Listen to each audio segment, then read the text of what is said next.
El Ministerio Evangelístico y de Enseñanza, Vida para todas las naciones, recuperando el diseño original, presenta al maestro Mario Barroso. Damos muy buenas tardes a todos. Damos gracias a Dios por la victoria de poder estar reunidos en este lugar para celebrar nuestro 26º encuentro como Escuela de Formación Ministerial Vida para todas las naciones. Estamos estudiando una materia esencial para el ministerio como es la hermenéutica. Ya de esta materia vimos una primera enseñanza que fue una parte introductoria en donde buscábamos despertar en todos una motivación para el estudio de esta materia. Y como vamos a estar viendo en el desarrollo de la enseñanza, la hermenéutica es sumamente indispensable en el estudio y en la explicación de la palabra de Dios. Cuando nosotros terminemos de enseñar o de aprender acerca de la hermenéutica, nos vamos a dar cuenta que el estudio de la palabra para nosotros ahora va a ser algo sumamente diferente. Va a ser algo mucho más fácil para entender la Escritura, para recibir de ella la revelación. Y no solamente para recibir de ella la revelación, conocer la verdad, sino entender la verdad. No solamente para que nosotros podamos ser llenos de este conocimiento y de esta verdad, entendiéndola, sino para ponerla en práctica y para poderla enseñar con sencillez también a otras personas. Porque la idea de la hermenéutica es entender correctamente las Escrituras, interpretarlas de la manera adecuada para explicarlas de una manera sencilla también a quien la necesite. Entonces, vamos a comenzar hoy con los principios de interpretación y exégesis bíblica. Vamos a estar dentro de este título analizando 4 puntos o temas diferentes. El primero de ellos tiene que ver con las definiciones diferentes que nosotros podemos encontrar acerca de hermenéutica, definiciones e importancia de la hermenéutica. ¿Ok? Este será el primer punto que vamos a ver de este título. El segundo será las reglas fundamentales de interpretación. Reglas fundamentales, como la palabra lo dice, fundamentales de fundamento, de donde nosotros debemos partir o edificar el estudio de la palabra.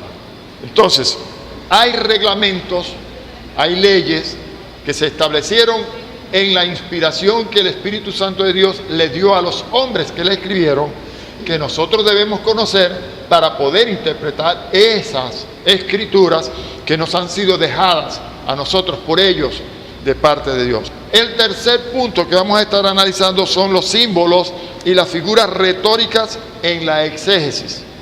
Acerca de los símbolos o figuras retóricas y exégesis, yo puedo añadir o adelantarles algo para que vayamos más o menos teniendo una idea de qué se trata lo que vamos a estar hablando. Las figuras retóricas, que también conocemos nosotros como figuras literarias, representan una manera diferente de utilizar el lenguaje. La finalidad de estas figuras es crear un estilo comunicacional más original y más literario. Las figuras retóricas son apoyo a la literatura con las cuales el autor puede dar originalidad, belleza y expresión de sentimientos a una obra. Amén. Nosotros pudiéramos decir que en cada región se utilizan muchas veces las figuras retóricas.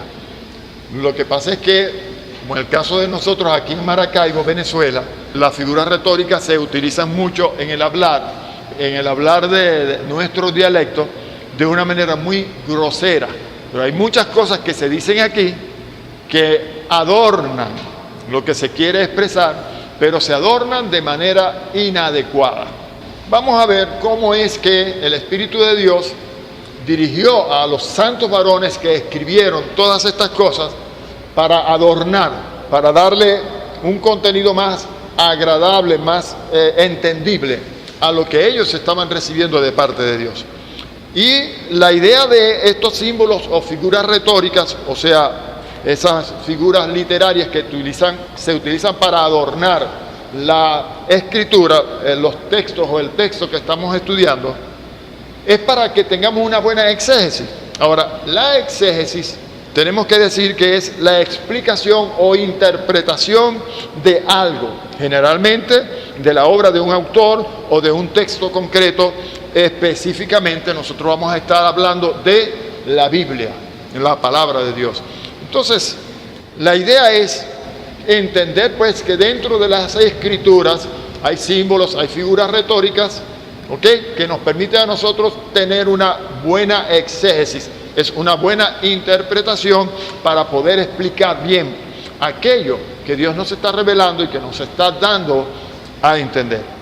El cuarto punto que vamos a estar analizando son particularidades de la exégesis bíblica y el idioma dentro de ese texto. Vamos entonces a comenzar con el primer punto, que es definición e importancia de la hermenéutica. Definición e importancia de la hermenéutica. No sé cuántos recuerdan que durante la introducción estuvimos mencionando una definición de lo que es hermenéutica. Hermenéutica es la ciencia de interpretar correctamente la Biblia. La ciencia de interpretar correctamente la Biblia. ¿Usando qué cosa? El método histórico, gramático, y tomando en cuenta el impacto directo que el contexto de lo que estamos estudiando tiene que decir acerca de ese texto. La palabra de Dios no podemos nosotros sacarla de su contexto. Ella tiene que ser tomada en cuenta, ser considerada como un pensamiento completo de parte de Dios. Mucha gente ha incurrido en el error de extraer de la Escritura, de la Biblia, porciones que las ha aislado, que las ha separado del resto del pensamiento, de lo que se viene hablando, y de eso es de donde han surgido errores terribles que han hecho mucho daño a la iglesia del Señor. El conocer la hermenéutica va a proveernos a nosotros, predicadores, ministros del Señor, herramientas sumamente valiosas para ser buenos intérpretes de las Escrituras. Vamos a estar viendo en el desarrollo de este estudio que la Escritura no es de interpretación privada. Hay personas que piensan que ellos pueden interpretar las Escrituras a su manera, pero la Escritura tiene una sola interpretación, como ya nosotros lo hemos dicho, y es la que Dios le quiso dar.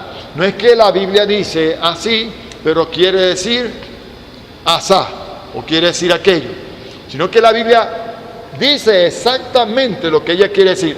Lo único es que como no se conocen las reglas que el Espíritu mismo de Dios estableció para inspirar a los santos hombres que la escribieron, como no se conocen esos reglamentos, esas reglas, no se toman en cuenta esas figuras retóricas, no se toman en cuenta las poesías, las profecías, la historia, en fin. Entonces la gente cae en estos extremos y caen en estos errores. Ya vamos a ver más adelante en el desarrollo una serie de cosas que pasan, lamentablemente, por desconocer estos reglamentos. Tener estas herramientas para nosotros son fundamentales, porque vamos a ser unos predicadores que van a predicar la palabra de Dios tal cual como se debe predicar. Hoy en día Dios ha hecho un llamado muy específico y muy oportuno a muchos hombres que le sirven de corazón. Yo no me jacto de decirlo, pero yo soy uno de esos hombres a quienes Dios llamó para buscar el diseño original de Dios en su palabra. Y así como a mí, Dios ha llamado a muchos otros en muchas partes del mundo para que vuelvan al origen o a la palabra original, al diseño original que Dios estableció en su palabra a la iglesia. O sea, toda la iglesia, los ministros de Dios, tienen que volverse a los principios fundamentales que Dios estableció en las Escrituras. Porque hay mucha gente que está predicando y está practicando en las iglesias cosas que son contrarias a lo que en el diseño original Dios estableció. Dios hizo un plano de la iglesia que Él quería para sí, y Jesucristo dijo, sobre este plano, sobre esta revelación, yo voy a edificarme una iglesia. Así que la gente necesita conocer, como le dijo Jesús a Pedro, conocer cuál es esa roca. La roca de la revelación. La roca de la revelación que el Padre le dio a Pedro es la roca de la revelación que el Padre quiere darnos a todos nosotros. Y esa es una sola roca, no hay muchas rocas, una sola roca, porque Jesús dijo, no sobre estas rocas, sino que dijo, sobre esta roca edificaré mi iglesia. Entonces Dios nos está llamando a volvernos al diseño original. Y eso es lo que yo estoy procurando hacer como maestro, y lo que he visto que muchos están procurando en sus ministerios también. Sean profetas, sean pastores, sean maestros, Dios está inquietando a muchos para que vuelvan a este principio, a este fundamento en la palabra de Dios. ¿Qué está pasando? Que muchas iglesias se han desviado del camino correcto, y por haberse desviado, muchos son los miles y millones de personas que están caminando en camino de error. ¿Qué fue lo que Jesucristo le dijo a sus discípulos allá en el capítulo 14 del Evangelio de Juan? Yo soy el camino y la verdad y la vida. Yo soy el camino y la verdad. No está hablando de caminos ni de verdades, sino de un camino, de una verdad, de una verdad. Y nadie viene al Padre, o nadie va al Padre si no es por Él. ¿Quién fue el que reveló ese camino? ¿Quién fue el que reveló esa verdad? Fue el Padre.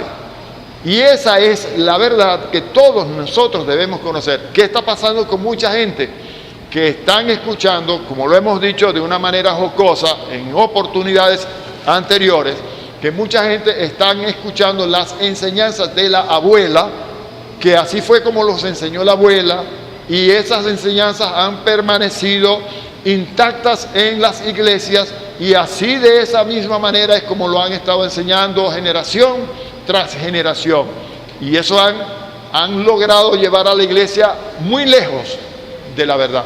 Así que, hermanos, teniendo esto en cuenta, vamos entonces a tratar de definir bien lo que es la hermenéutica. Vamos a definir bien lo que es la hermenéutica. Gloria a Dios. Hermenéutica viene de la raíz griega hermeneia, hermeneutes o hermeneidin, y significa básicamente el arte o habilidad de interpretar los textos. El arte o la habilidad de interpretar los textos. Es la parte indispensable de la teología exegética. Cuando nosotros hablamos de la teología exegética, no sé si ustedes recordarán que teología es la ciencia que estudia acerca de Dios. Teo, Deus, Dios. Ok, es la ciencia que estudia acerca de Dios. Pero la teología exegética es la ciencia que estudia acerca de Dios para entender correctamente, para interpretar correctamente y explicarlo también de manera sencilla y eficaz a quienes lo necesitan. Hay mucha gente que lamentablemente no está explicando bien las Escrituras porque no la entiende. Y como no la entiende, a muchos los están llevando por camino de error. Ahora, el camino que Dios quiere que nosotros sigamos es el camino verdadero, que es Cristo mismo, que es el que Dios reveló, y es sobre la cual Él quiere edificar su iglesia. Lo que puedo decirles es que lamentable y tristemente hay muchas iglesias que no son o no pertenecen a su iglesia. Son iglesias de otros, mas no de Cristo. No de Cristo. ¿Por qué? Porque no están siendo fundamentadas en la revelación de Dios. Qué importante, pues, es que nosotros tengamos la verdadera revelación de la palabra de Dios, para que podamos interpretarla correctamente y explicarla, pues, de manera acertada. Gloria al Señor. Bien, entonces es la parte indispensable de la teología exegética, es decir, la que trata de la recta interpretación de las escrituras bíblicas. El Señor Jesucristo utilizó la hermenéutica para hacerle entender las escrituras a sus discípulos. Hay un caso aquí, luego de que Él fue crucificado, sepultado. La palabra nos enseña que Él estuvo 3 días y 3 noches en el corazón de la tierra. No vamos a explicar esto, ya lo hemos hecho en otras oportunidades, pero durante ese tiempo el Señor Jesucristo estuvo padeciendo los rigores de la muerte por nosotros o en nuestro lugar. Ahora, mientras esto acontecía, nos narra la Escritura allá en el capítulo 24 del Evangelio de Lucas, el caso de unos discípulos de Jesucristo que iban camino a Emaús, y ellos iban conversando entre sí. Si usted lee los primeros versículos, desde el 1 en adelante, va a encontrar la narración de lo que ellos comentaban. Ellos venían comentando pues los eventos, y en estos dejaban ver, traslucir de una manera muy clara, cuál era la idea que ellos tenían de este Mesías que acababa de morir, que había crucificado y que habían sepultado. Ellos tenían una idea de alguien que había venido para libertarles de la opresión y el yugo del enemigo, que en este caso eran los romanos. Ellos estaban con esa idea. Ellos todavía no habían entendido que el reino que Jesucristo vino a establecer en este mundo no era un reino terrenal, era un reino sobrenatural, celestial, el reino de los cielos. Ellos todavía no habían terminado de entender esto y venían conversando. Dice la palabra, si usted lee los primeros textos, los primeros versículos de este capítulo 24, va a encontrar que el Señor Jesucristo se aparece y se les une a ellos, a estos 2 discípulos, se les une mientras ellos conversaban. Y entonces Jesús les pregunta, ¿qué es esto que ustedes están hablando? Y entonces ellos le responden a Jesús de esta manera: serás el único forastero que no sabe de los eventos acontecidos en estos días. Eres el único que no sabe lo que ha sucedido. ¿Y qué es lo que ha sucedido? Bueno, y empezaron a hablar de Jesús de Nazaret, un varón de Dios, profeta de Dios, ¿qué tal? Y empieza a explicarle todo el asunto. El asunto es aquí que ellos no habían podido entender que quien estaba con ellos caminando por el camino a Emaús era el mismo Señor, porque tenían los ojos vedados, dice la palabra, y no podían verle. Dios quiso pues que ellos estuvieran así, en esas condiciones, sin saber quién era la persona que les acompañaba. Así que Jesús comenzó a utilizar la hermenéutica para explicarles desde Moisés y por todos los profetas lo que las escrituras decían acerca de él, que él tenía que padecer, porque todavía no lo entendían. Ellos no asimilaban el hecho de que Jesucristo lo hubieran crucificado, lo hubieran muerto y lo hubieran sepultado. Todavía no entendían, estaban todavía como que ciegos ante esa realidad. Ellos pensaban en un libertador terrenal que les libertaría del yugo o de la opresión en la que estaban por los romanos, quienes gobernaban sobre ellos en ese tiempo. Vemos entonces en el capítulo 24, los versículos 25 en adelante, que cuando Jesús finalmente se revela a ellos, le quita la venda de los ojos, les hace entender que Él era aquel Mesías que había de venir, pero que la intención de su venida no era la que ellos pensaban, sino que la intención de su venida era otra, la de establecer un reino, pero no terrenal, un reino pero celestial.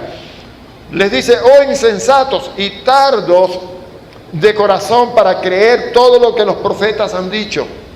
¿No era necesario que el Cristo padeciera estas cosas y que entrara en su gloria? Y comenzando, dice aquí, desde Moisés y siguiendo por todos los profetas, les declaraba en todas las escrituras lo que de él decían.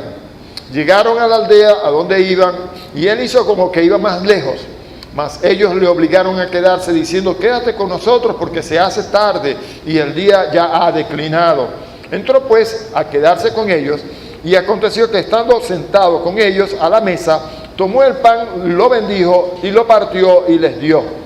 Entonces les fueron abiertos los ojos y le conocieron, mas él se desapareció de su vista. ¡Qué tremendo!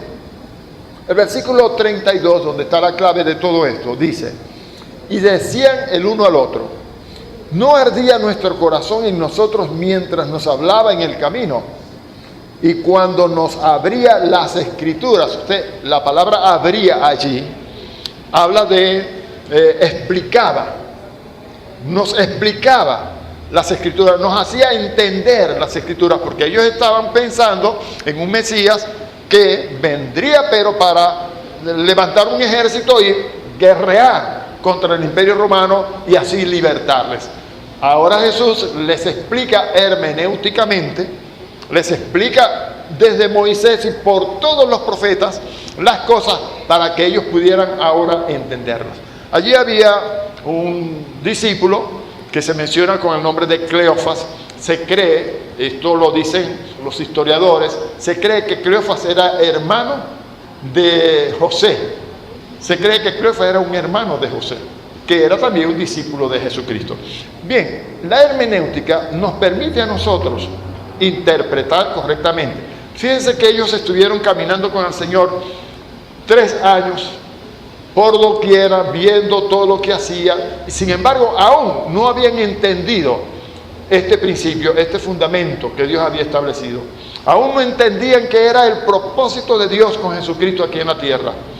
Aún después de que Él atravesara por todas estas cosas y que había mostrado tantos milagros y tantas maravillas ante sus ojos, cuando Él resucita todavía no creían. Fíjense que hay una parte allí en el pasaje, en el relato, donde Jesús les dice, los discípulos le dicen a Jesús: bueno, la verdad es que unas mujeres fueron al sepulcro y dicen ellas, no me consta, dicen ellas que vieron ángeles y no estaba Jesús en el sepulcro. Todavía no creían a ciencia cierta lo que Jesús ya les había dicho que venía a hacer. Cuando les abre los ojos y cuando ellos finalmente entienden la verdad, entonces las cosas comienzan a cambiar. Y eso sucede no solamente con estos 2 discípulos, sino con todos los discípulos del Maestro. Bien, qué importante es la hermenéutica para entender bien el pensamiento de Dios contenido en las Escrituras. Felipe también utilizó la hermenéutica para explicarle al etíope eunuco las escrituras que él venía leyendo acerca de Cristo en Isaías. Hechos 8, versos 30 al 35. Vamos a leer ese pasaje un momento. Dice: acudiendo Felipe, le oyó que leía el profeta Isaías y dijo: ¿pero entiendes lo que lees? Él dijo: ¿y cómo podré si alguno no me enseñare? Y rogó a Felipe que se sentase con él. Les explico. Venimos aquí de ver durante ese capítulo a un Felipe que después de haber sido un diácono se trasladó hacia Samaria, le predicó a Samaria, toda Samaria se convierte, bautizó a toda Samaria en el nombre de Jesucristo. Los apóstoles Pedro y Juan van hasta allá, imponen las manos a todos los samaritanos, reciben el Espíritu Santo, y después de esa victoria tan grande que Felipe vive en Samaria, de ganar a todo ese pueblo para Cristo, Dios lo impulsa a ir hacia el desierto, donde se consigue a este etíope eunuco, que va en su carroza leyendo al profeta Isaías. Se cree que este etíope eunuco iba leyendo en voz alta. Va leyendo en voz alta porque Felipe le escucha. ¿Ve? Y entonces le pregunta: ¿entiendes lo que lees? Lo que el etíope le responde a Felipe es: ¿cómo entenderé si no hay quien me explique? Y tome en cuenta esa respuesta allí, porque más adelante vamos a encontrar una parte en donde vemos el ejemplo de mucha gente que piensa que ya nosotros no necesitamos de nadie que nos explique la palabra, porque tenemos al Espíritu Santo, quien es la unción que nos enseña todas las cosas, y con eso es más que suficiente. Pero aquí nosotros vemos que cuando el etíope le dice a Felipe, ¿cómo entenderé si no hay quien me lo explique?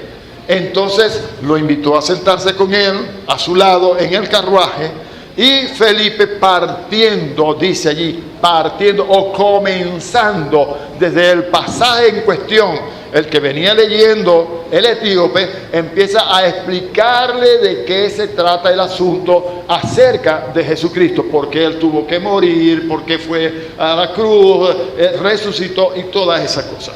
Amén.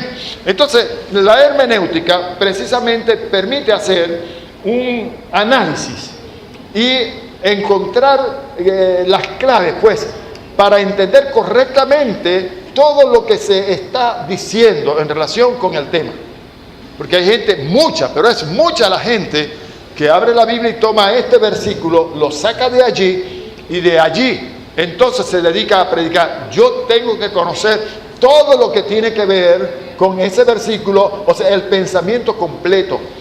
Porque si nosotros le quitamos el resto del pensamiento a ese versículo, o sea, lo aislamos, comenzamos a incurrir en errores garrafales y a predicar, a enseñar herejías destructoras en las que han caído muchísimas personas. Vamos a leer en este pasaje, en el capítulo 8 de Hechos de los Apóstoles, el pasaje que leía el etíope eunuco. Voy a tratar de ser breve en esto, porque como son pasajes que todos conocemos y ya los hemos analizado aquí en otras ocasiones, estudiando otras materias, brevemente para que los que nos escuchan a través de otros medios también lo puedan entender. Bueno, a partir del versículo 32, donde leía este etíope eunuco en Isaías, la escritura que él leía dice: como oveja a la muerte fue llevado, y como cordero mudo delante del que lo trasquila, así no abrió su boca. En su humillación no se le hizo justicia, mas su generación, ¿quién la contará? Porque fue quitada de la tierra su vida.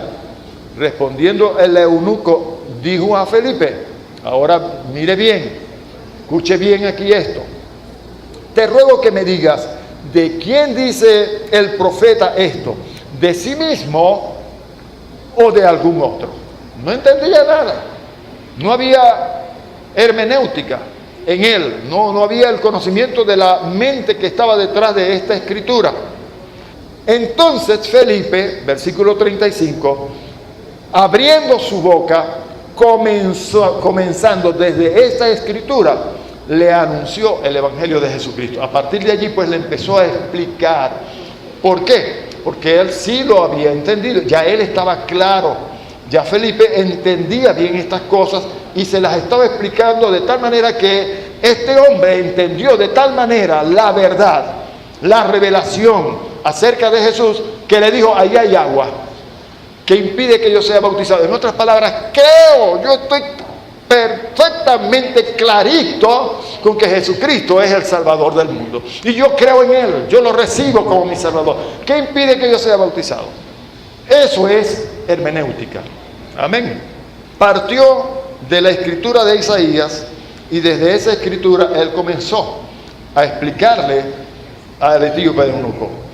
Vamos a ver lo que Pedro nos recomienda a nosotros en uno de sus escritos, en una de sus cartas, en la segunda de Pedro, capítulo 3, los versículos 14 al 18, hay algo bien interesante que nosotros todos tenemos que considerar. ¿Por qué es importante la hermenéutica en nuestro ministerio?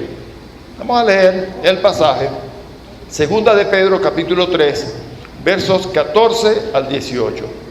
Por lo cual, oh amados, estando en espera de estas cosas, procurad con diligencia. Siempre a mí me han llamado la atención algunas expresiones que se dan dentro de los textos que mucha gente pasa por alto, pero dice: procurad con diligencia.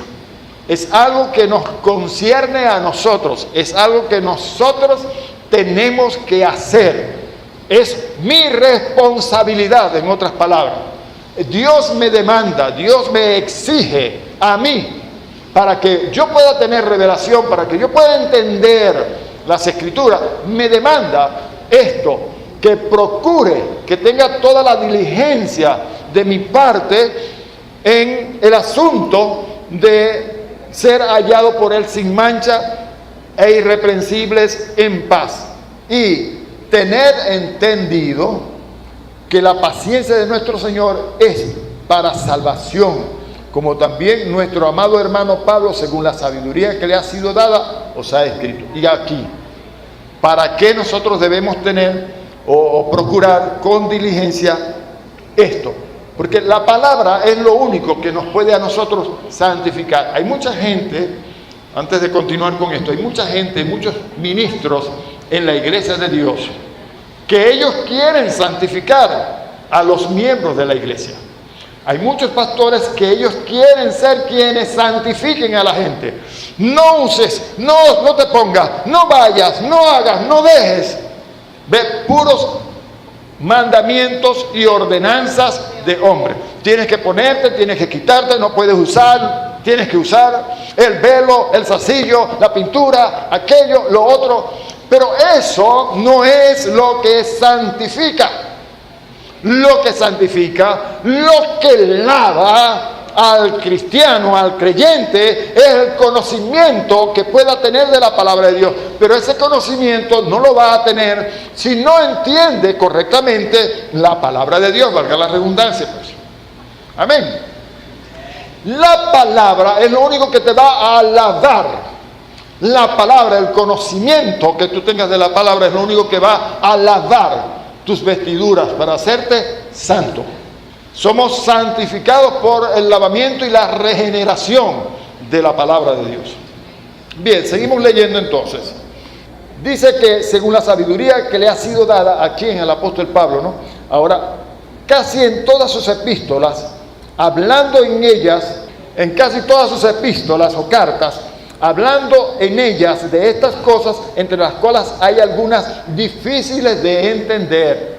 Prestele mucha atención, difíciles de entender, las cuales los indoctos, deténgase un momentico en la palabra indoctos. ¿Qué significa para usted la palabra indocto? Viene de doctor, contrario a doctor. ¿Y qué es un doctor en la Biblia? En este pasaje en particular, un doctor es un maestro. Se le llama doctores en la Biblia a los maestros. Amén. Se le llama doctores.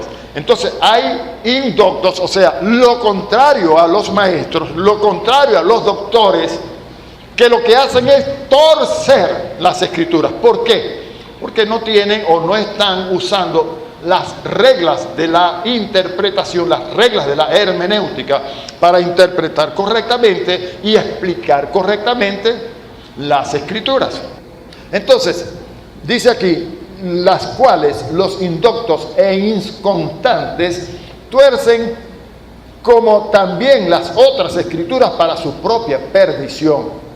Así que vosotros, oh amados, sabiéndolo de antemano, guardaos, no sea que arrastrados por el error de los inicuos, caigáis en vuestra firmeza. De vuestra firmeza. Antes bien, creced en la gracia y el conocimiento. Esa frase, subráyela. Creced en la gracia y el conocimiento. Que es lo que decíamos allí en el versículo 14, donde resalté al principio de la lectura. Procurad con diligencia. Es algo que te compete a ti y a mí. Amén. Entonces dice aquí, creced en la gracia y el conocimiento de nuestro Señor y Salvador Jesucristo. A Él sea gloria ahora y hasta el día de la eternidad. Amén. Muchos podrán decir, eso no es necesario, porque nosotros tenemos al Espíritu Santo de Dios y Él es la unción que nos enseña todas las cosas. No necesitamos pastores, no necesitamos maestros, ni profetas, ni apóstoles. No necesitamos nada. Hace algún tiempo atrás surgió un movimiento que se conoció, fue muy fuerte, se conoció como el misterio del cuerpo, que enseñaban que no era necesario tener ministros, no necesitamos tener pastores, evangelistas, apóstoles, profetas, maestros, no necesitamos nada de esto, porque el Espíritu Santo, según nos dice el capítulo 2 de primera de Juan, es la unción que nos enseña todas las cosas. Entonces, cuando nosotros analicemos ahora en primera de Juan, el capítulo 2, donde se extrae este pasaje, este texto para establecer esa doctrina, vamos a ver que esto se dice por razón de lo que en el contexto, en el pensamiento completo, se viene hablando. No es que allí se está diciendo que no necesitamos apóstoles, profetas, evangelistas, pastores y maestros. No es de eso de lo que habla. Yo le pregunto, si allí se menciona, ya vamos a entrar allá, si allí se menciona que hubo falsos maestros, hubo falsos profetas, como habrá falsos maestros, si hay falsos profetas y si hay falsos maestros, ¿no es eso un motivo para que nosotros pensemos o lleguemos a la conclusión que si hay los falsos es porque hay los verdaderos? Si hay falsos es porque también hay verdaderos. Y si hay verdaderos, ¿qué es lo que hacen los verdaderos? Enseñar correctamente, que es lo que con ellos se había hecho. Se les había enseñado correctamente, pero ahora los falsos querían tergiversar y cambiar todo lo que se les había enseñado. ¿Ves? Por eso es que se les dice que no necesitamos que nadie nos venga a enseñar ninguna cosa, porque la unción del Espíritu Santo nos enseña todo. Ahora, ¿cómo lo hace? Bueno, a través de los que sí son verdaderos, a través de los que sí son verdaderos. Y vamos a ver algunos pasajes aquí. Bueno, es cierto, la unción del Santo nos enseña todas las cosas, y una de las herramientas que Él utiliza, el Espíritu Santo, es lo que estamos diciendo, es las reglas de interpretación, es decir, la hermenéutica para revelarnos las Escrituras. ¿Quién fue el que inspiró a los santos varones de Dios para escribir la palabra de Dios? El Espíritu Santo. Él tuvo que haber utilizado estas reglas para que se escribiera todo. Si Él estableció esas reglas para que se escribiera todo, esas son las mismas reglas que nosotros necesitamos para entender entonces lo que Él le inspiró a aquellos hombres que escribieran. Amén. Tenemos que conocerlas, las herramientas, apropiarnos de ellas, utilizarlas cada vez que vamos a estudiar las Escrituras. El problema que hay en la iglesia y en muchos ministros es que no conocen las herramientas, no las tienen, y por eso cometen barbaridades. Vamos a leer aquí algunos pasajes y vamos a analizar un poquito esto para entenderlo bien. Primera de Juan capítulo 2, versos 26 y 27. Os he escrito sobre esto, sobre los que os engañan, pero la unción que vosotros recibisteis de Él permanece en vosotros. Esto es cierto, en cuantos permanece la unción del Espíritu Santo. En todos, en mí, yo no sé si en usted. Yo sin cesar, a cada momento escucho a mucha gente que le da la bienvenida al Espíritu Santo y lo aplauden, allá viene, y aplauso. Hermanos, la palabra me enseña a mí que Él permanece en nosotros. Eso es lo que dice la palabra, eso es lo que yo creo. Pero noto, pues veo que mucha gente siempre está haciendo lo mismo, le da un aplauso, le dan gloria a Dios porque ya vino el Espíritu Santo, le damos la bienvenida y cosas así por el estilo. Yo en estos tiempos he estado visitando una institución que trabaja con niños, en donde se están dando unos estudios, pero como la persona que está dirigiendo estos estudios no es alguien que se ha preparado debidamente, no ha egresado de una institución teológica, no se ha graduado pues en teología en ninguna escuela. Sin embargo, es una persona que yo alabo a Dios por ella, una persona que está haciéndole bastante bien a pesar de no tener las herramientas adecuadas y el conocimiento que se necesita, pues. Pero es peligroso hacerse maestro y enseñar cosas sin entenderlas, porque si yo enseño el error, yo voy a afectar a otros. Entonces a mí me han estado invitando para que supervise, monitoree lo que se está enseñando. Así que bueno, yo he estado yendo allí, y una de las cosas que se comete o se hace allí en estas reuniones es, especialmente esta persona, darle la bienvenida al Padre, la bienvenida al Hijo, la bienvenida al Espíritu Santo. Vamos a darle un fuerte aplauso para darle la bienvenida al Señor que está aquí con nosotros. Es como un invitado. Mis hermanos, lo lamento mucho, pero es un gran error. Un gran error, porque aquí lo que estamos leyendo es que la unción, la presencia misma de Dios, permanece en nosotros. Así como la unción misma os enseña todas las cosas y es verdadera y no es mentira, según ella os ha enseñado, permaneced en Él.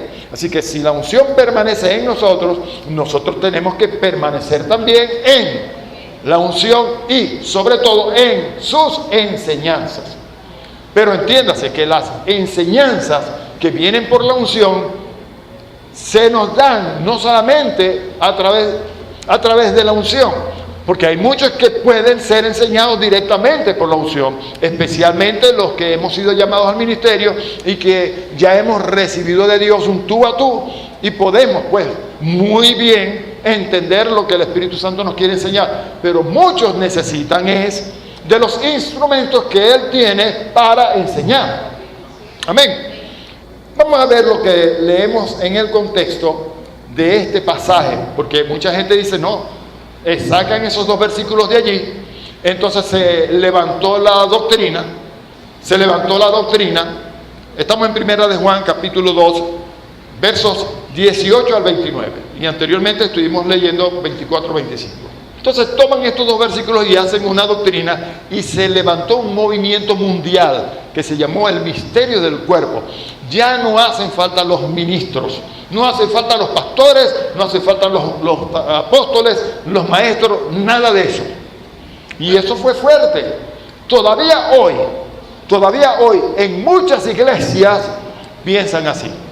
Aunque ellos no se consideran parte de ese movimiento que se llama el misterio del cuerpo, sin embargo practican lo mismo. Porque el único ministerio que se acepta en estas congregaciones es el del pastor. Y porque él vivo, se queda con los diezmos y las ofrendas. El único ministerio. Pero no hacen falta más ministros.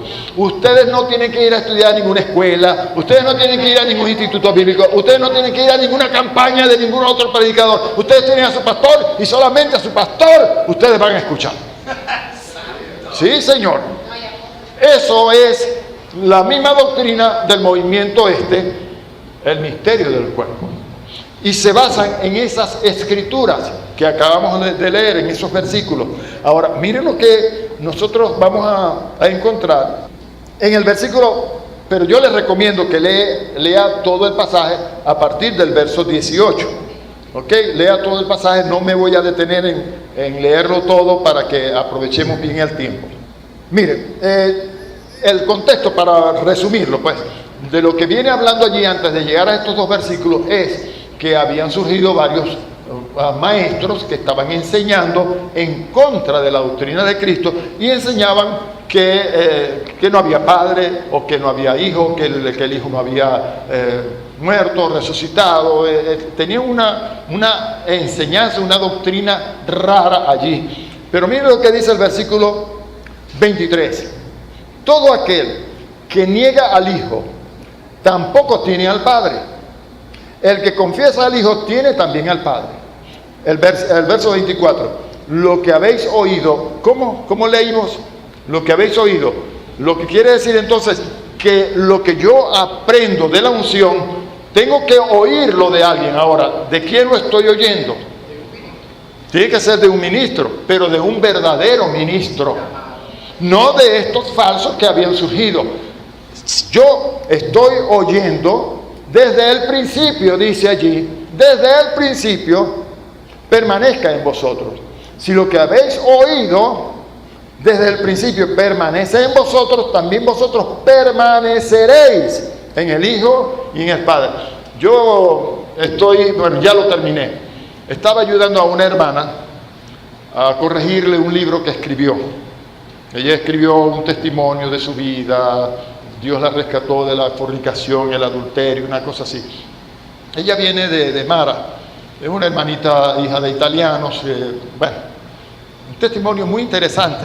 Entonces ella me dio para que yo le corrigiera y le diera forma y belleza al libro. Ya se lo terminé, le hice las portadas, quedó muy lindo y ese testimonio va a servir de mucha bendición. Pero ella usa allí mucho en lo que escribe, que no hallé cómo cambiarlo porque tendría que sentarme con ella y enseñarle y explicarle la razón del error que ella tiene. Pero en una oportunidad en que ella estuvo internada por un problema que hubo, porque estaba en un ayuno, y entonces el marido, que no era su esposo, sino que era el esposo de otra mujer que dejó aquí en Venezuela, y ella estaba en Italia, en fin, él la acusó de estar loca porque ella se metió en un ayuno y oración con su bebé, a quien le daba ayuno parcial, con juguitos y cosas así. Se llevó la policía y se la llevaron con una camisa de fuerza, la metieron y la internaron y todo eso. Bueno, finalmente vino su mamá desde Venezuela para Italia, y al estar allí en el lugar donde la tenían sometida, pues, su mamá le preguntó qué tipo de espíritu había en él. ¿Tú crees que Jesucristo vino en carne y tal? Sí, yo creo que Jesucristo vino en carne. ¿Y tú crees que Dios le levantó a los muertos? Sí, yo creo. Entonces menos mal que tú no eres un espíritu de error. La madre le preguntó a ella eso para saber qué tipo de espíritu había en ella, si estaba endemoniada, si... Entonces ella, como su madre vino con esto, le dijo: bueno, yo ahora te voy a preguntar ¿y tú qué crees? ¿Que Jesucristo vino en carne? No, sí, yo...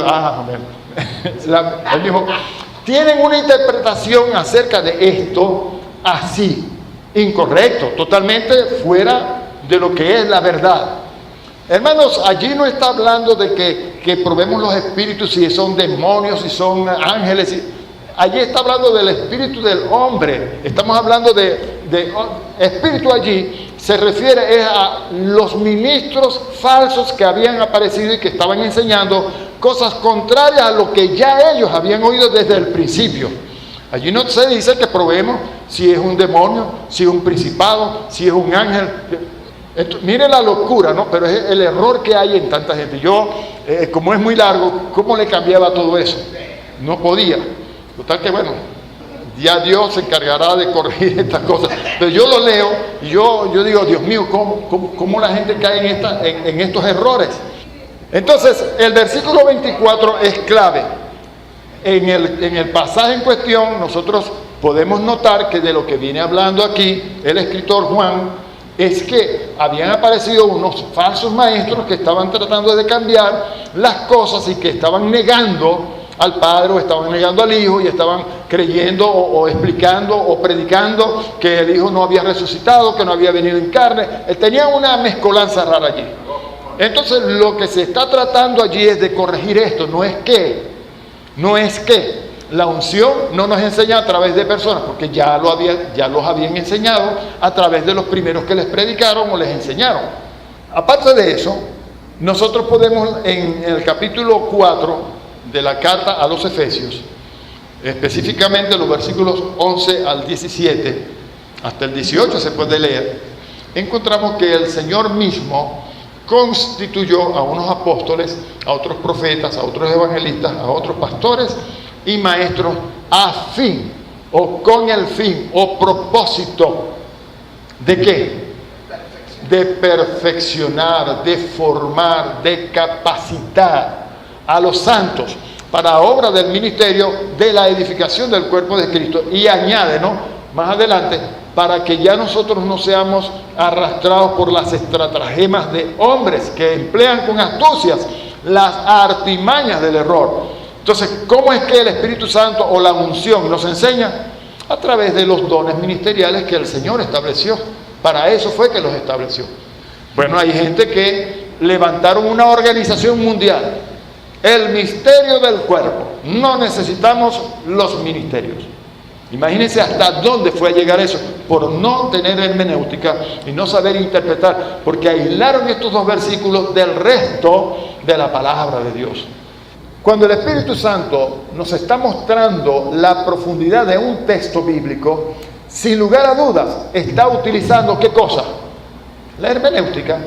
Cuando Él nos está revelando algo en la profundidad de la palabra, Él está utilizando la hermenéutica. Él está utilizando las mismas reglas o leyes que estableció cuando inspiró a los hombres que la escribieron. Porque eso lo vamos a ver un poquito más adelante, ¿no? Cuando los hombres escribieron, el Espíritu Santo, que es un caballero, respetó la cultura, el carácter, la inteligencia, sabiduría, la posición que cada uno de los escritores tenía. Él respetó inclusive los modismos que había en la lengua que ellos utilizaban en el lugar donde estaban cuando escribieron. Amén.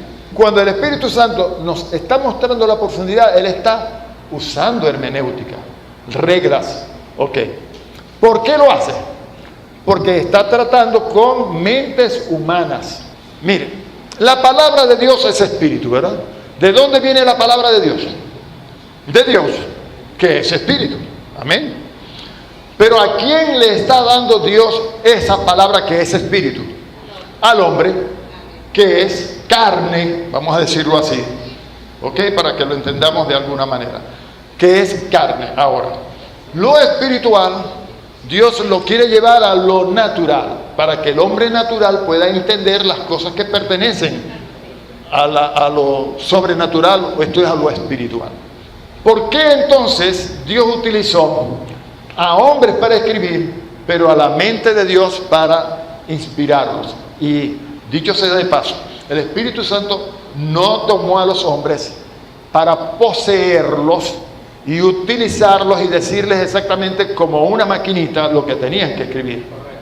O sea, que los hombres que escribieron las escrituras, que se calcula que fueron 40, 44 personas, en fin, no eran unos secretarios que escribieron lo que se les estaba dictando.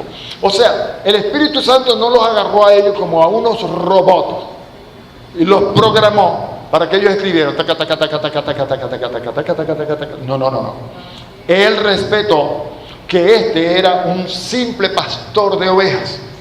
Él respetó que aquel era un simple pescador, un hombre sin letra, como se le llama en el evangelio, los evangelios.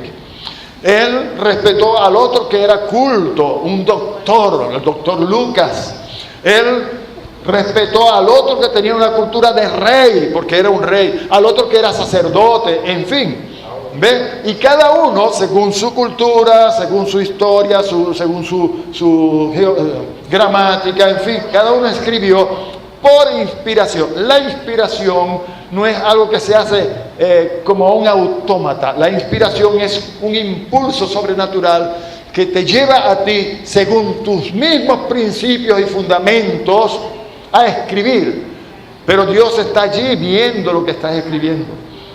Dios está impidiendo que tú te vayas por el error, que tanto es así que desde Génesis hasta Apocalipsis nosotros encontramos que hay una hilación de pensamiento tan perfecta que podemos notar que detrás de todos los escritos está la mente de Dios.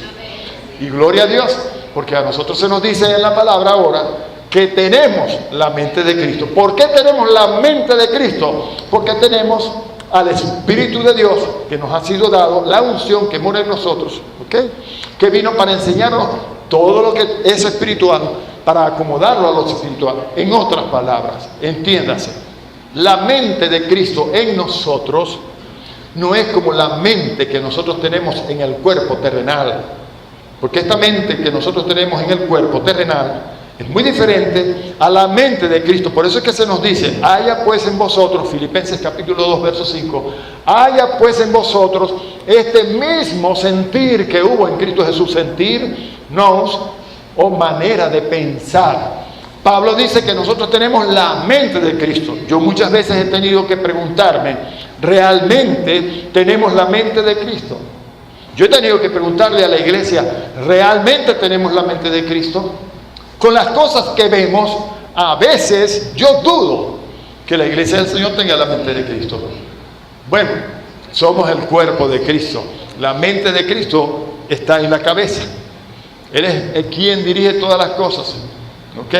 Pero hay coyunturas que permiten que todos los miembros del cuerpo se ayuden mutuamente. Y es de esa la forma en que la mente de Cristo, la cabeza, puede transmitir o transferir al resto del cuerpo lo que Él quiere que nosotros sepamos. Dios quiere que nosotros seamos capaces de entender perfectamente quién es Dios. Que nosotros conozcamos a Dios. Decía en la introducción, en la enseñanza pasada, que mucha gente en la iglesia conocen de Dios. Y mucha gente en la iglesia cree en Dios. Lamentablemente, esta es la gente que está provocando que hayan estos excesos, estos errores, estas artimañas del error dentro de la iglesia.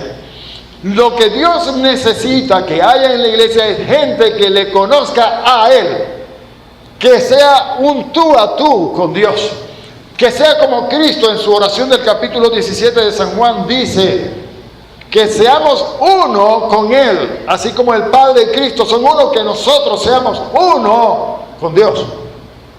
Amén. Porque entonces yo no voy a creer en Dios solamente, sino que le voy a creer a Dios. Yo le voy a creer a Dios. Y Dios no es hombre para que mienta, ni hijo de hombre que se arrepienta. Hay dos cosas sobre las cuales Dios nunca jamás va a faltar, porque Él no es mentiroso. Sus promesas. ¿Y cuál es lo otro? Y sus juramentos. Así que, hermanos, el error que hay en mucha gente es precisamente porque no tienen la mente de Cristo. No tienen la unción, no es la que está dirigiéndoles a ellos, porque a lo mejor están escuchando las enseñanzas, predicaciones de aquellos que tampoco tienen la unción, que tampoco han recibido las reglas, no conocen, no tienen las herramientas para interpretar correctamente la palabra de Dios. Amén. Vamos a leer en 2 de Pedro, en el capítulo 1, los versículos 19 al 21. Un momento nada más. Tenemos también la palabra profética más segura, a la cual hacéis bien en estar atentos como a una antorcha que alumbra en lugar oscuro, hasta que el día esclarezca y el lucero de la mañana salga en vuestros corazones. Entendiendo primero esto, escúchelo bien, por favor. Si tiene allí como resaltarlo en su Biblia, hágalo. Entendiendo primero esto, antes de decir lo que vamos a leer a continuación, primero esto, que ninguna profecía de la Escritura es de interpretación privada, porque nunca la profecía fue dada o fue traída por voluntad humana, sino que los santos hombres de Dios hablaron siendo inspirados por el Espíritu Santo. Para ellos poder escribir por la inspiración del Espíritu Santo todo lo que escribieron, ellos tuvieron que haber recibido del Espíritu Santo las reglas de la hermenéutica. Amén. Pero debemos conocer primero, entender primero esto. Hay mucha gente que abre los profetas Jeremías, el profeta Zacarías, Ezequiel, abren y leen allí. Mira, lo que me está diciendo, me está revelando el Señor contra Maduro, pues. Mira lo que le va a caer es Cabilla, lo que le viene es Enea. Mira lo que le dice el Señor aquí a Diosdado Cabello y a Maduro. Náguara, lo que le viene es Candela. Dios mío, discúlpame, pero eso no lo está diciendo allí el profeta, ni para Maduro, ni para Diosdado Cabello. Eso se lo dijo al rey de Israel, se lo dijo a Israel en una época, en un contexto totalmente diferente. Eso es como, por ejemplo, allá en Hechos, nosotros leemos cuando el carcelero de Filipo, ¿recuerdan? ¿Qué fue lo que le dijo el apóstol al carcelero de Filipo? cree en el Señor Jesucristo y serás salvo tú y toda tu casa. Se ha establecido como doctrina en toda la iglesia y se ha llevado eso a los términos infinitos, que toda la gente que cree en Jesucristo, toda su casa va a ser salva. Pero yo leo allí que el apóstol le está diciendo es tú y toda tu casa. Por revelación de Dios, por revelación del Espíritu Santo de Dios, por la palabra de conocimiento, la palabra de ciencia, le dijo, yo puedo ver que tú, si crees en Cristo, tu familia, toda tu casa va a ser salva. Y de hecho, toda la familia de ese carcelero fue salva esa noche. Pero se ha establecido como doctrina en la iglesia que no, hermano, no, hermano, no es así. Predícale, ora por ellos. Y entonces, no, eso no es una promesa para todos. Ve, porque hay desconocimiento de las reglas de interpretación de la palabra de Dios. Amén. Qué interesante todo esto. ¿Les está pareciendo bueno? Vamos a aprender. Esta materia a mí me fascina, me gusta muchísimo. Me fascina muchísimo. Bien, estamos diciendo entonces que la palabra es espiritual, pero se les está dando a gente que es natural. ¿Okay? Nosotros tenemos una mente humana y Dios necesitaba entonces transmitirnos esa palabra espiritual a mentes humanas. O sea, Él tenía que usar un lenguaje antropomórfico. Hermano, ¿cómo se come eso? Antropomórfico. ¿Cómo se come eso? ¿Qué significa? Sencillamente tuvo que darle figura humana. Es lo que quiere decir antropomórfico de hombre, pues. Tuvo que darle figura humana a la palabra y por eso fue que Él utilizó hombres para darnos la palabra. ¿Ves? Y respetó las condiciones del hombre para que esa palabra pudiera estar impregnada de lo que es el hombre. ¿Ves? Entonces podemos decir que así como Jesucristo era Dios, pero también era hombre, tanto era hombre que Él se cansaba, también le daba sed. Cuando Él llegó al pozo de Jacob allá en Samaria, ¿qué fue lo que hizo? Mujer, dame de beber. ¿Por qué creen que Él pidió de beber? Él tenía sed y a lo mejor estaba cansado. Vayan ustedes, adelante, si yo me voy a quedar un rato aquí, descansándose, tomando un poquito de agua. Pero Él era Dios. Ahora, Dios se cansa, pero el hombre sí se cansa. ¿A Dios le da sed? No, pero al hombre sí le da sed. La palabra, aunque es divina, también tiene su parte de humana, así como Cristo era Dios, pero también era hombre. O debo decir, corrijo, es Dios, pero también es hombre, porque Él nunca ha dejado de ser. Es el eterno yo soy. Amén. Entonces la palabra, al igual que Cristo, es divina, pero también es humana. Fue inspirada por una mente divina, que es la mente de Dios nuestro Padre, ¿sí? Pero a través de hombres, humanos, para que nosotros como humanos pudiéramos interpretar e entender bien lo que se nos estaba diciendo. Por eso es que se le dio figura humana, o sea, la palabra tiene figura humana. Algo que se parezca a lo que nosotros somos, pues, porque nosotros como humanos tenemos una mente que todo lo interpreta a través de figuras.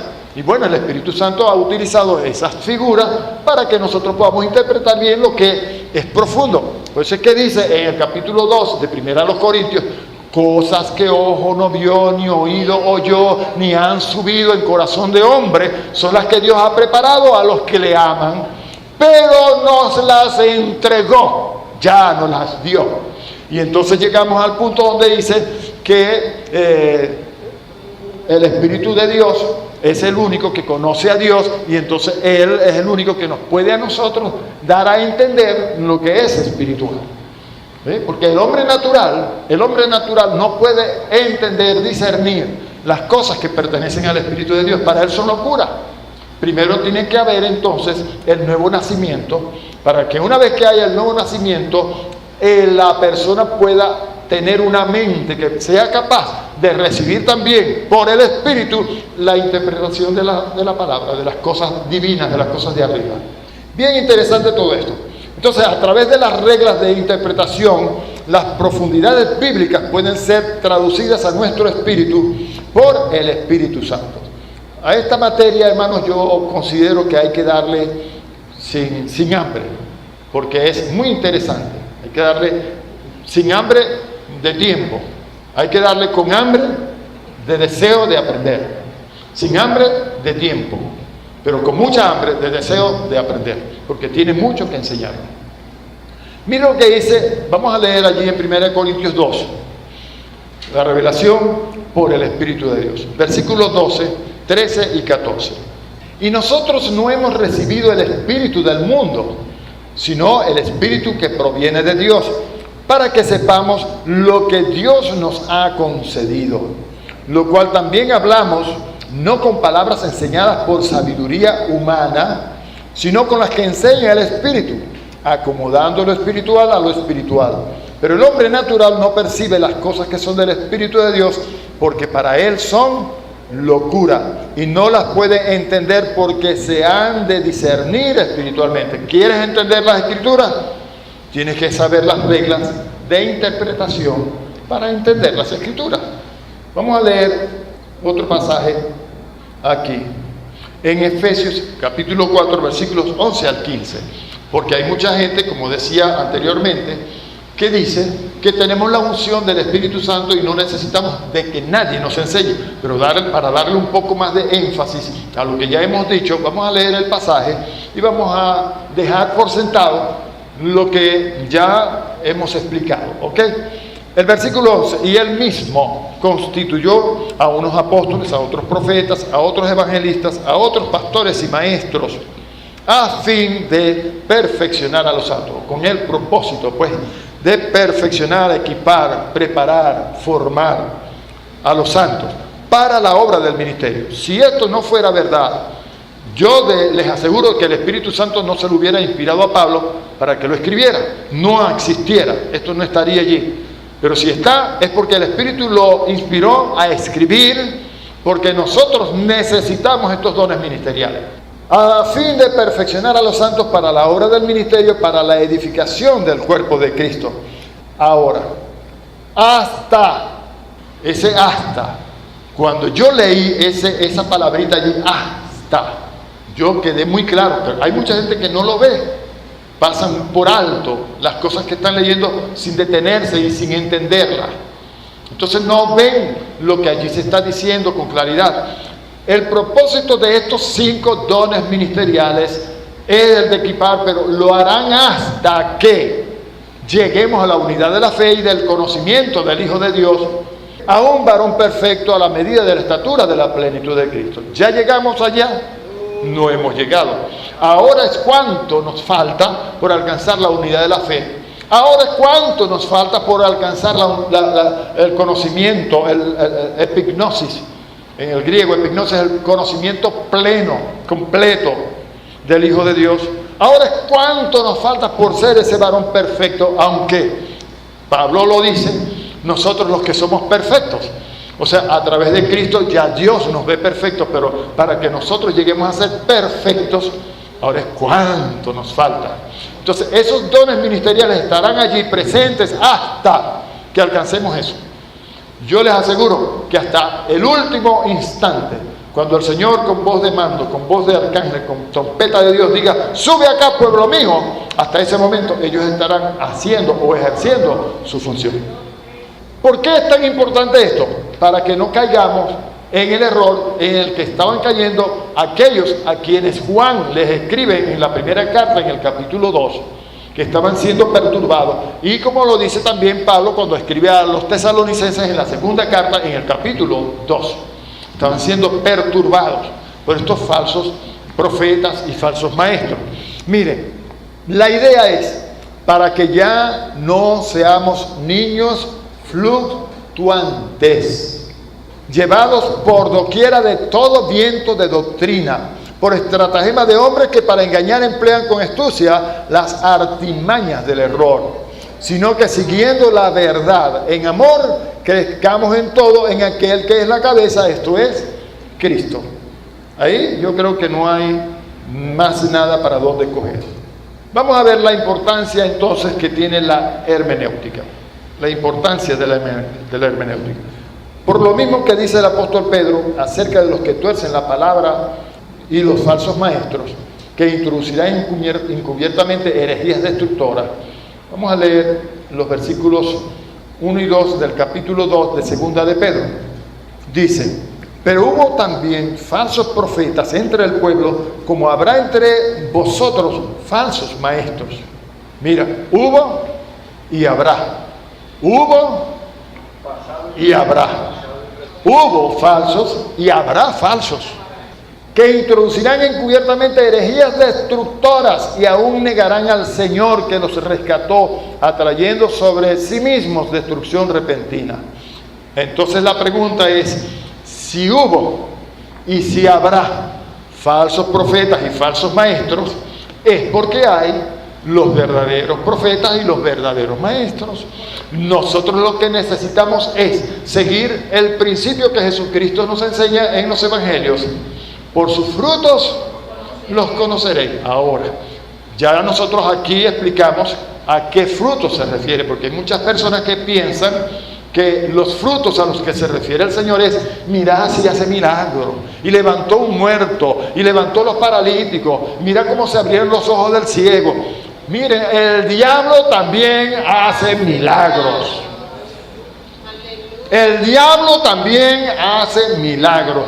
A los frutos a los que se refiere el Señor aquí son a unos que no los pueden imitar los falsos profetas ni los falsos maestros. Los ministros de Satanás que están disfrazados como ministros de justicia. ¿Cuáles frutos son? El fruto del Espíritu es amor, gozo, paz, paciencia, benignidad, bondad, fe, mansedumbre. Amén. ¿Sí? El espíritu del mundo, el espíritu del diablo, no puede tener el fruto del Espíritu. Esto solamente lo podemos recibir los que hayamos nacido de arriba, los que hayamos nacido de Dios. El falso ministro de Dios, el falso ministro que es más bien un ministro de Satanás, no puede tener este fruto. Lo lamento mucho. No puede amar. No puede amar. Se ama a sí mismo, que eso es lo que Pablo le escribe a Timoteo. Amadores, mira, dice, ¿cómo es que dice? ¿Cómo es que dice el primer versículo? ¿Ah? Que tengamos cuidado porque en los posteriores tiempos habrá hombres amadores de sí mismo.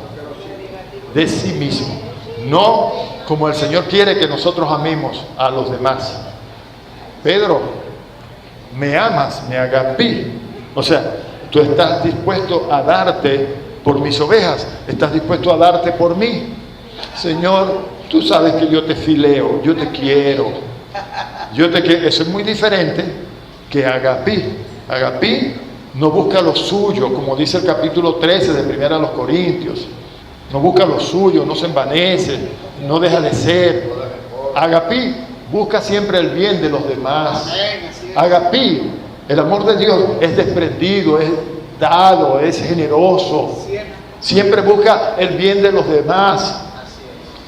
No, Señor, tú sabes que yo te fileo, yo te quiero, tú eres como, mira, tú eres un panita burda, como dice el hermano Luis, el apóstol Luis Lugo, Dios lo bendiga.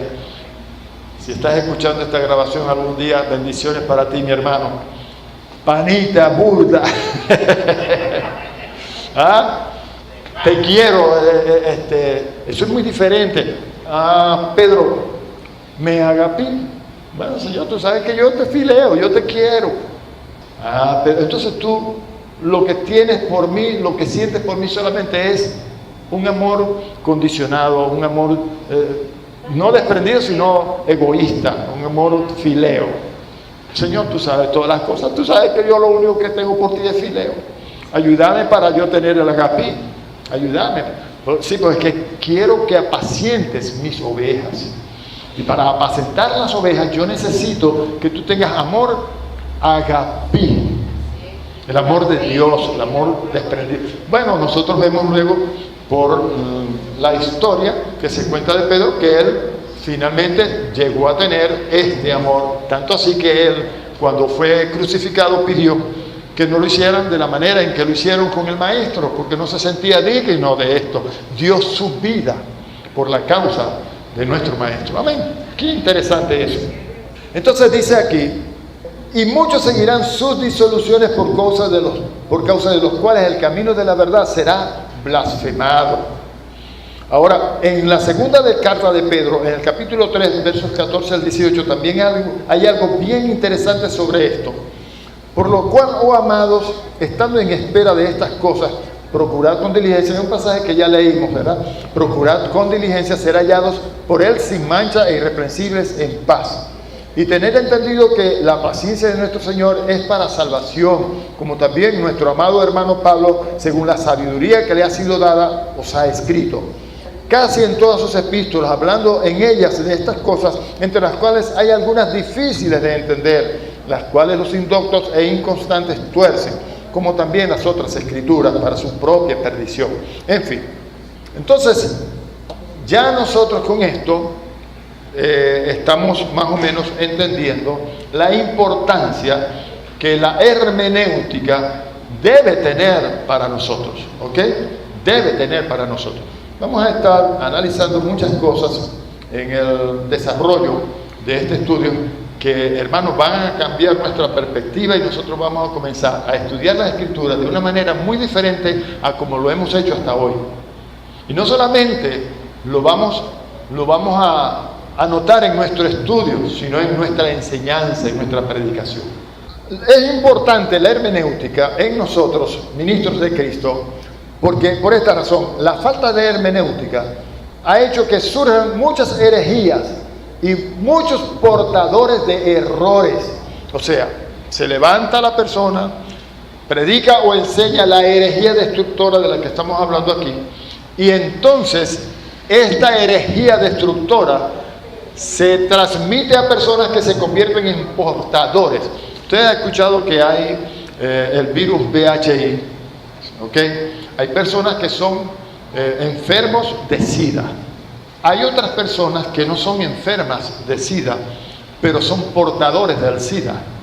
Y si ellos, aunque ellos no tienen SIDA, o sea, aunque ellos no están enfermos con los síntomas que tiene el que tiene el problema del SIDA, sin embargo son portadores del VIH.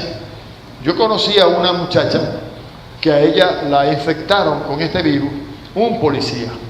Y ella entonces se hizo portadora del VIH. No estuvo en peligro de morir, tenía que tomar su tratamiento, pero ella no moría como los que son enfermos de SIDA. Pero era una transmisora, una portadora del SIDA. Y ella entonces, como por venganza, ¿cómo le gustaba conquistar a un policía y llevárselo a un hotel? Ese policía quedaba infectado inmediatamente. Así hay mucha gente en la iglesia del Señor. Viene una persona con SIDA, en este sentido, eso que estoy hablando yo aquí, es una figura retórica. Estamos hablando con unas ilustraciones que más adelante, eso tiene otro nombre también. Sí, entonces vamos a entender una cosa utilizando otras figuras. Entonces, que en la iglesia hay personas que vienen con el SIDA, infectan a otros que se hacen portadores, y entonces ellos llevan esa enfermedad, la llevan mucho más adelante y son a muchos otros a quienes infectan. Ustedes ven, así es la herejía destructora. Así es la herejía destructora. Y eso, hermanos, lamentablemente la iglesia está llena de eso. Dice que estemos alerta porque en los posteriores días serán tiempos peligrosos. Peligrosos, no porque afuera haya criminales, porque haya gobernantes que son narcotraficantes, o etcétera, etcétera. Son peligrosos porque adentro de la iglesia de Dios van a levantarse hombres, mujeres, que son como el sidoso. El que está infectado de SIDA y que está infectando y haciendo a muchos portadores de eso. La falta de hermenéutica ha hecho que surjan muchas herejías y portadores de errores escriturales que han hecho daño a millones de personas. Por ejemplo, usted sabe quiénes son los ruselistas. ¿Quiénes son los russellistas? Russell fue el fundador de un movimiento mundial que se conoce como los Testigos de Jehová. Los Testigos de Jehová. Y usted ve que es una organización que ha crecido mundialmente y es la gente que más trabaja por predicar y expandir lo que ellos creen. Ahora, ¿por qué los Testigos de Jehová son una herejía destructora? Bueno, ellos no creen que Jesucristo es el Hijo de Dios que vino para salvar al mundo. Ellos creen que Jesucristo es un profeta. Y cuando hablan de Jesucristo como Dios, lo hacen con D minúscula. La Biblia que ellos usan es una Biblia adulterada.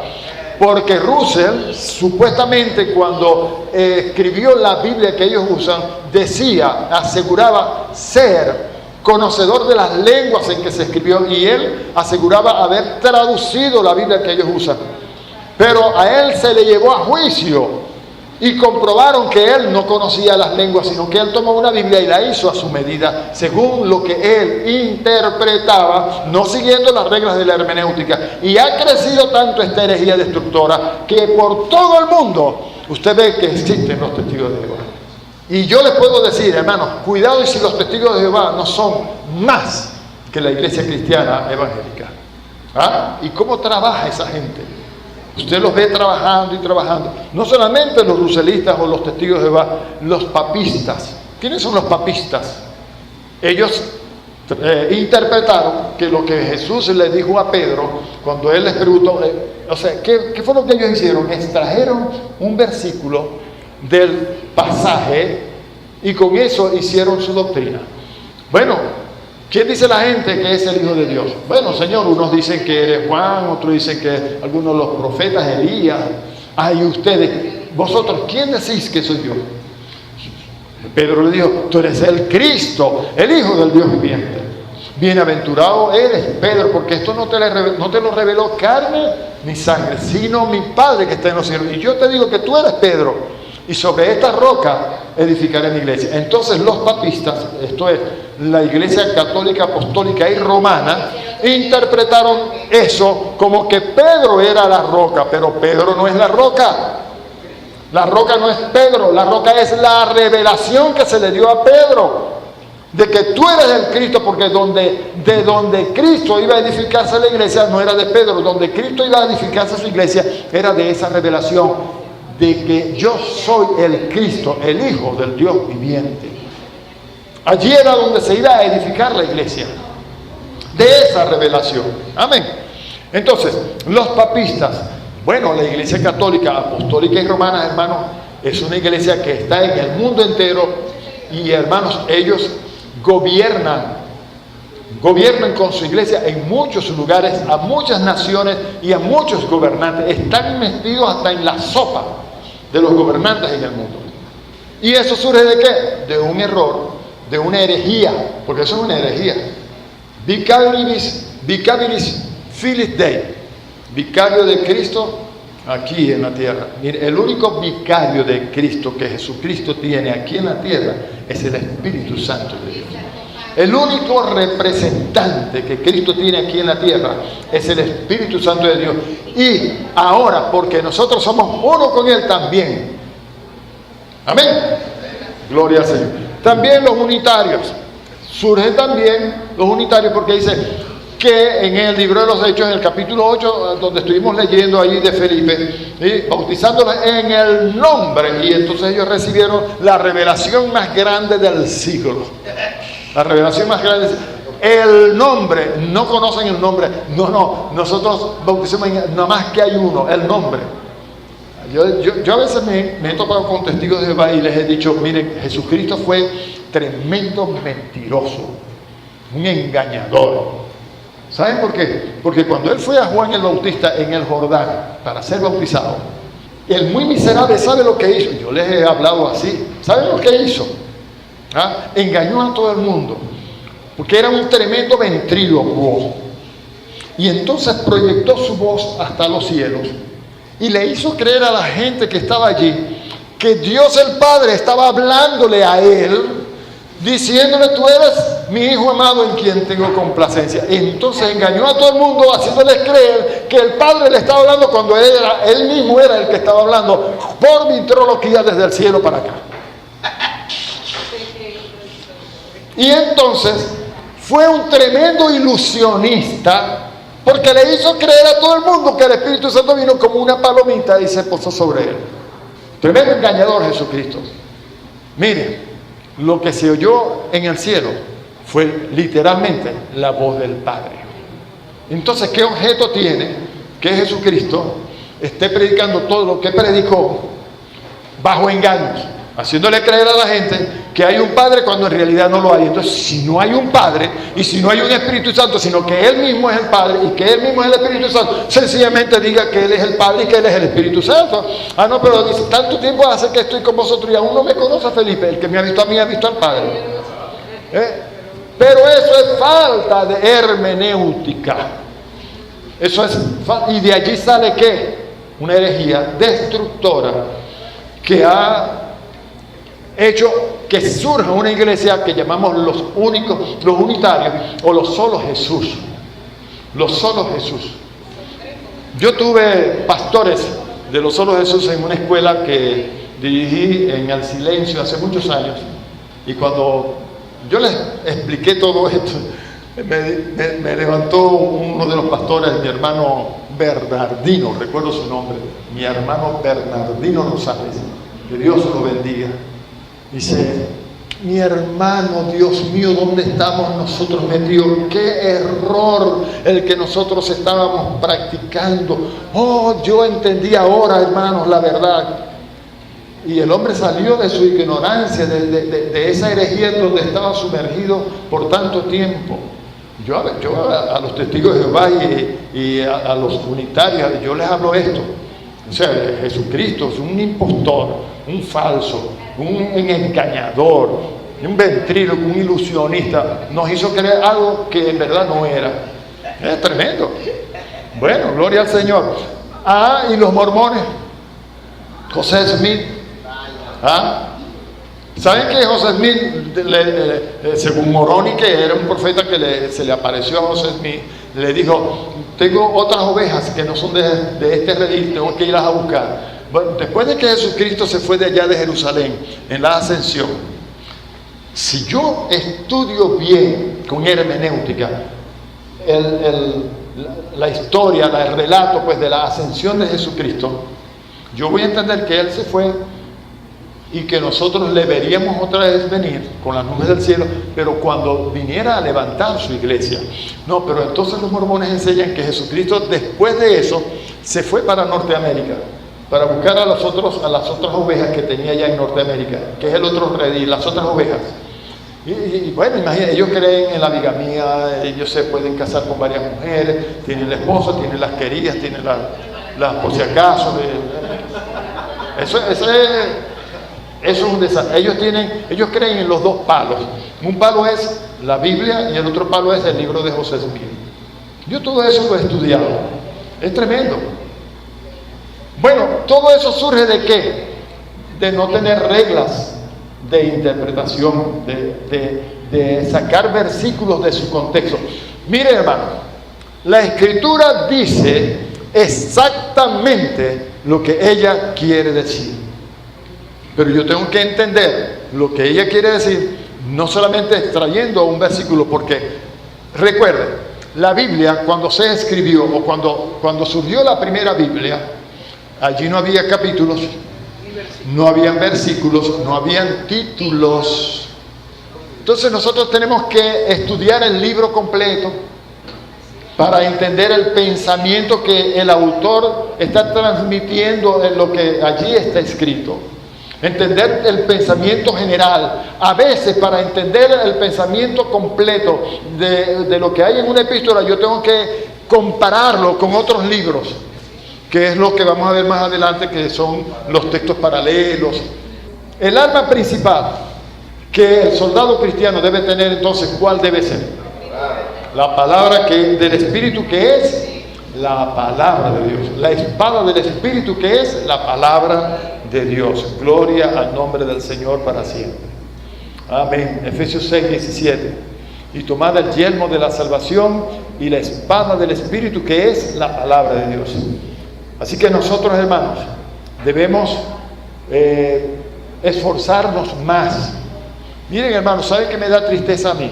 Todo el esfuerzo que nosotros estamos haciendo para venir aquí, para llevar a cabo esta escuela, para que usted se forme como ministro de Jesucristo. Y hay hermanos que yo los veo que llegan, se van para allá, se ponen a conversar, no le prestan atención a lo que se está enseñando, no se sienta allí como para escuchar la enseñanza que la unción del Santo Espíritu nos está dando a través de su instrumento escogido, en este caso el maestro Mario Barroso. Llega el encuentro y pregunto, ¿cuántos estudiaron la guía? ¿Cuántos estudiaron lo que ya aquí estuvimos compartiendo? Y muchas veces ni para el examen la gente ha estudiado ni la guía, ni lo que se dijo. Muchas veces, vamos otra vez a la clase. Pero yo considero que nosotros, que sabemos que hemos sido llamados al ministerio, nosotros debemos hacer, como ya lo hemos leído en algunas ocasiones, debemos poner todo de nuestra parte, procurar con diligencia. Debemos procurar con diligencia. Yo converso mucho con mi hermano Rigoberto, a veces me llama, a veces lo llamo, nos escribimos textos.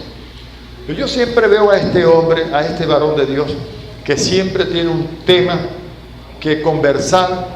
Cuando nosotros hablamos por teléfono, cuando nos escribimos, siempre de lo que hablamos es de temas de la palabra. Lo encuentro estudiando, escudriñando, indagando o preguntándome, hermano, ¿qué opina usted de esto? Yo creo que nosotros, el verdadero discípulo de Jesucristo, el verdadero estudiante de la palabra, debería ser así. Y alabo a Dios por este hermano, que Dios sea llenándole de su sabiduría, dándole mayor inteligencia, mayor revelación. Sí. Alabado sea Dios por eso. Me gozo cuando yo me encuentro con... Miren, a mí me han llamado personas en la madrugada. Hermano, que estaba orando y tengo una inquietud muy fuerte. Yo necesito que usted me explique esto que estoy leyendo en las Escrituras. Bueno, con las gañas en los ojos y toda esa broma baja. Bueno, ¿qué? Vamos a dar. Y le doy. Porque yo me gozo cuando personas tienen ese interés. Y eso es lo que el Señor Jesucristo me demanda. Me agapé. Yo debo estar dispuesto, pues, a darle parte de mi tiempo a ese hermano que en ese momento me está... Miren, ¿cuántas personas se han salvado de suicidarse? Porque en el momento oportuno Dios utilizó a alguien que no le importó perder el sueño o el tiempo o lo que sea, o dejar de hacer lo que para él era más importante, tal vez para ir a una inquietud y tocar una puerta, y cuando toca la puerta que por fin abre, ven el mecate colgado así. Eso ha pasado mucho, porque esas son personas que tienen agapí de Dios por el prójimo. Vamos a leer aquí este pasaje. Las palabras inspiradas de la Biblia están tan llenas de un significado infinito que la mente natural tiende a tomarlas como fantásticas, simbólicas o figurativas. Entonces, muchas veces se mutila la palabra del Señor. O sea, como la mente natural ve la palabra como fantasiosa, no creen pues que eso sea realidad, en fin. Entonces lo que hacen es mutilar, cercenar la verdad de Dios de las Escrituras. Y esto es bastante peligroso. Dice aquí, ciertamente la realidad y profundidad de la sabiduría que está detrás de la palabra sagrada está muy lejos de la capacidad de imaginación del hombre, pero esta sabiduría puede ser comprendida y asimilada hasta donde la mente renovada del creyente le permita al Espíritu Santo interpretarla. O sea, una persona que no haya nacido de nuevo, una persona que no haya sido renovada, que no tenga su mente renovada por el Espíritu Santo de Dios, esa persona nunca va a entender, nunca va a comprender las Escrituras. El proceso de entender las Escrituras comienza con el nuevo nacimiento. No es que ya lo entiende todo, necesita los tutores, necesita, porque como dice Pablo a los Gálatas, entre tanto el heredero es niño, capítulo 4, versículo 1, entre tanto el heredero es niño, en nada difiere del esclavo, aunque es señor de todo, sino que está bajo tutores y curadores, o sea, mayordomos que van a administrar los bienes que ya heredó hasta que él alcance su madurez. En otras palabras, mientras eres un niño vas a tener que estar sentado allí en la silla escuchando lo que el pastor o los otros ministros te tienen que decir, recibiendo la sanidad porque te pongan las manos encima de la cabeza y por eso estás calvo. ¿Ven? Pero cuando ya tú eres maduro y tú sabes, o ya tú puedes hacer posesión de tu herencia porque ya tú eres maduro y la sabes administrar, tú no necesitas que nadie venga a ponerse la mano en la cabeza para ser sanado, porque ya tú entendiste que toda la salud de Dios es tuya, te pertenece, y tú sencillamente reclamas lo que es tuyo. A mí el diablo me dice que estoy enfermo, yo soy mentiroso, yo no estoy enfermo nada. Vamos a leer aquí en 1 Corintios capítulo 2, vamos a leer otra vez el versículo 14. Pero el hombre natural no percibe las cosas que son del Espíritu de Dios, porque para él son locura. ¿Quién? El hombre natural. ¿Quién es el hombre natural? El hombre que no tiene a Cristo en su corazón. Hay tres tipos de hombres, según la Escritura: el suchicos, el sarquicos y el neumáticos. El neumáticos, de neuma, tiene que ver con el espíritu, el hombre que es espiritual. Ese es el que puede entender todas las cosas, porque el Espíritu Santo le puede revelar a él. Pero hay el suchicos, de suche, alma, es el hombre almático, ¿ok? Es el hombre que, aunque pudiera haber nacido de nuevo, sin embargo, todavía está gobernado por las pasiones de la carne. Está en la iglesia, pero todavía está pensando y apeteciendo las cosas de la carne. Y hay el sarquicos, que es el carnal, el hombre natural. Amén. El hombre natural. El hombre natural no entiende. Para él las cosas espirituales son una locura. No pueden entender que la gente se ganó un dinero y saquen la 10ª parte para entregársela a Dios. Y aparte de eso, no solamente la 10ª parte para entregársela a Dios, todavía de las 9 partes que le quedan a él, saca otra para darla de ofrenda. Es una locura. A mí no me van a sacar la plata así nada más. Eso dice el hombre natural. No sea el pastor ese tan sinvergüenza, a mí no me van a sacar los reales así. Lo que pasa es que el sarquico, el natural, no entiende las cosas espirituales, las cosas no sabe que estas son leyes del reino para provecho nuestro, para bendición nuestra, para mejor de nosotros, ¿verdad? Amén. Para él son locura y no las puede entender porque se han de discernir espiritualmente. Amén. Vamos a concluir entonces con esto. La verdad es, las Escrituras fueron escritas para ser entendidas, para ser creídas y para ser aceptadas. Para eso Dios nos dio las Escrituras, para entenderlas, para creerlas y para aceptarlas. No sean, como dice Santiago, oidores o olvidadizos, sino hacedores, practicantes de la palabra de Dios.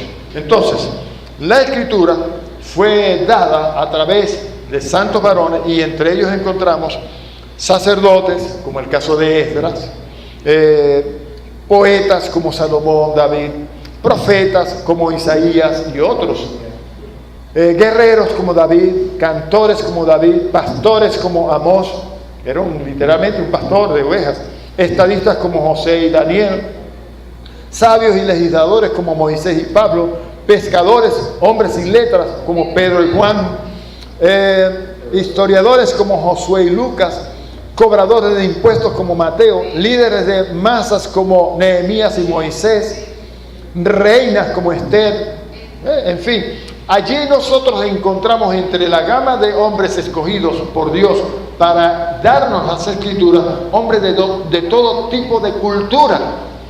¿Ve? Y Dios respetó la naturaleza de cada uno de ellos. ¡Qué tremendo! Sin embargo, con toda esa diferencia que hay entre el uno y el otro, el pensamiento común de toda la escritura, desde Génesis hasta Apocalipsis, es el mismo. Gloria al nombre del Señor. Les voy a pedir que le den un fuerte aplauso a Cristo, porque hoy hemos recibido una palabra bien